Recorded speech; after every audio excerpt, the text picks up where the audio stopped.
Bonjour, je m'appelle Daphné et je suis la cofondatrice de Mazonia.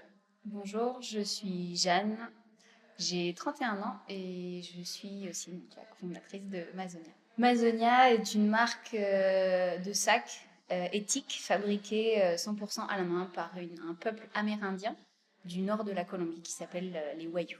Moi, j'ai fait une école de commerce à Rouen et j'ai fini sur une majeure entrepreneuriat. J'ai un master 1 de design, stylisme, modélisme. J'ai découvert donc l'univers de la mode low cost, du fast fashion quand je travaillais donc en Indonésie. Je me suis retrouvée dans une énorme usine un jour, usine où H&M produisait. On était amené en tant que styliste à fabriquer des robes qui faisaient un certain temps de minutage en production. Donc on avait notre robe à 22 minutes. Et des fois, on devait dire, bon, bah voilà, je vais devoir enlever une poche, on va enlever un zip, parce que là, elle fait 33 minutes et c'est pas possible. Chaque étape était minutée à la seconde près. Et là, je me suis dit, bah voilà, je suis juste en train de participer à tout ça. J'ai fait 4 ans d'études pour faire un job qui, certes, me passionnait, mais qui participait à cette machine de guerre, de production. Moi, j'ai rencontré les Wayuu la première fois il y a un an, d'un peuple amérindien en Colombie, un des plus nombreux qui reste donc en Colombie. J'ai décidé donc d'y passer 3 mois, de vivre vraiment avec eux, de vivre dans leur maison en terre, de dormir dans des hamacs. Donc, ça a été une découverte humaine très intéressante. Quand j'ai découvert les sacs Wayuu, c'était 3 semaines après mon arrivée en Amérique latine. Et j'avais encore du coup 4 mois et demi de voyage. Mais ça m'a pas empêché du coup de créer la marque en même temps que je vadrouillais à travers les pays d'Amérique latine. Jeanne et moi, sans se connaître, chacune de notre côté, on bâtissait exactement le même projet sans savoir.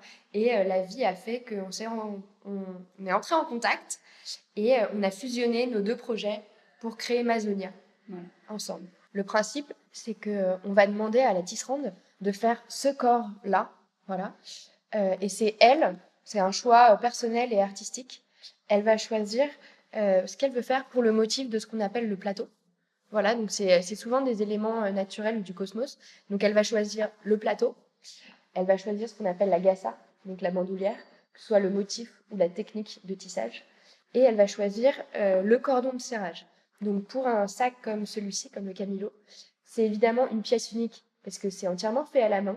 Mais en plus, il va contenir vraiment la patte et l'histoire de la tisserande qu'il a choisie. Chaque sac est signé par la tisserande, on sait qui l'a fait. Et pour travailler avec les Wayuu, c'est vrai que ça restait en tout cas au début assez compliqué parce qu'on peut pas lui dire, ah, voilà, je te fais un contrat de travail, vu qu'elle, des fois, ils ont même pas de carte d'identité, ils ont leur nom tatoué sur le bras. Enfin, c'est vrai que c'était une problématique. On travaille avec des associations qui, main dans la main avec les tisserandes, les accompagnent, va voir alors ton sac il en est où, leur apporte à leur domicile le fil, et c'est eux qui nous font les factures et qui nous font tout le côté légal que elles, les tisserandes, ne peuvent pas assumer. La campagne Ulule, le crowdfunding, on a mis à peu près 2 mois, 2 mois et demi pour le préparer. Au bout de 6 jours, on avait atteint notre objectif de 100%. On a fini avec près de 300% de notre objectif atteint. On a fait 2 soirées, une soirée de lancement, une soirée de mi-campagne pour justement que les gens puissent venir toucher les sacs, entendre notre discours, nous rencontrer. Quand on a un projet, on a limite honte, on est timide de notre projet, on n'ose pas le présenter. Et juste Daphné, elle avait juste décidé d'en parler à la terre entière. Le bouche à oreille nous a énormément servi. Je peux vous donner une super technique pour réussir votre crowdfunding, c'est de publier sur un maximum de groupes Facebook. Je publiais sur des groupes de voyage, beaucoup, énormément de backpacking, mais même de je suis d'Anières, je suis de Monaco, voilà, je suis de Nantes. Et du coup, je faisais mon petit texte. Tu faisais Bogota, tu faisais Argentine, Israël. Je suis amoureuse du Vietnam, amoureuse du village dans la Creuse. J'aurais jamais osé en attendant. D'ailleurs, j'ai une super technique pour vous faire connaître sur LinkedIn. D'abord, j'ai analysé un petit peu notre persona. Donc, c'était évidemment une femme, 25-30 ans, avec un assez bon pouvoir d'achat. Donc, je me suis demandé quel prénom pouvait correspondre à cette cible-là. Du coup, j'ai tapé sur LinkedIn, tout simplement. Voilà, je prends voilà, Capucine, Églantine, Hortense. tout ça, tous ces prénoms-là, et je les ai ajoutés. Notre trafic, nous l'avons principalement par Facebook, par toutes les publications qu'on peut faire. Instagram aussi, ça marche énormément vu que c'est des sacs assez visuels et qu'on essaye d'avoir un Instagram assez joli avec des photos qui attirent. Nous, on est passé par la formation Live Mentor Digital Marketing pour justement avoir plus de notions qui nous manquaient parce que notre cœur, en fait, c'est quand même le e-commerce. Et c'est dans cette communauté qu'on a trouvé énormément de soutien, notamment sur le groupe Facebook. C'est une communauté très soudée où, quand on est en moment de doute, des questions, on peut trouver justement tout le réconfort et toutes les informations qui sont très particulières justement parce qu'il y a tellement de cas différents qui fait qu'on aura toujours la bonne information. En vrai, il n'y a pas trop de conflits parce qu'on a quand même cette force de savoir communiquer. La technique sandwich, c'est on met une grosse tranche de pain de compliments, c'est-à-dire c'est vraiment, vraiment bien ce que tu as fait. Un petit salami de reproches. Par contre, je verrais peut-être plus ça, ça, ça, et ça, et ça, et ça, et ça différent. Et enfin, un troisième bout de pain de compliments, mais ouais. C'est vraiment bien. Par contre, franchement, t'as géré. Ouais, par contre, pour ça, c'est vraiment top. Et top. Ça passe. Après, il y a aussi une deuxième méthode. C'est la technique des 3 S. Donc, c'est situation, on expose les faits, juste du fait. Ensuite, sentiment.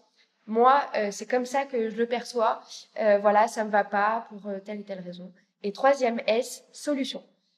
Voilà ce que je propose. Donc, en fait, quand on communique à la personne, il faut avoir réfléchi aux 3 étapes, aux 3 S, situation, sentiment, solution. J'ai lu un bouquin très intéressant de Christophe André qui s'appelle Imparfait, libre et heureux. Je vous le conseille d'ailleurs, il est vraiment super. Il y a notamment un passage qui explique le principe de la double peine. Qu'est-ce que c'est que la double peine en fait? C'est que quand on reçoit un raté, un chagrin, quelque chose qui est vraiment très douloureux chez nous, en général, ce qu'on fait, c'est qu'on va ruminer après, et repenser, se dire, oh là là, j'aurais dû faire ça, pourquoi j'ai fait ça, pourquoi c'est passé, j'ai pas de chance, c'est trop nul. Et en fait, on se crée une double peine. En plus de ce qui s'est passé, nous-mêmes, on est responsable de cette peine qu'on s'ajoute, et on rumine, et tout ce qui se passe là n'a aucun intérêt pour nous. On se fait juste du mal, on peut juste décider de se dire, ok, il s'est passé quelque chose de vraiment mauvais dans ma vie, ça a été un gros problème, mais je vais juste arrêter d'y penser et arrêter de ruminer et de me dire, ok, bon, bah, qu'est-ce que je vais en faire?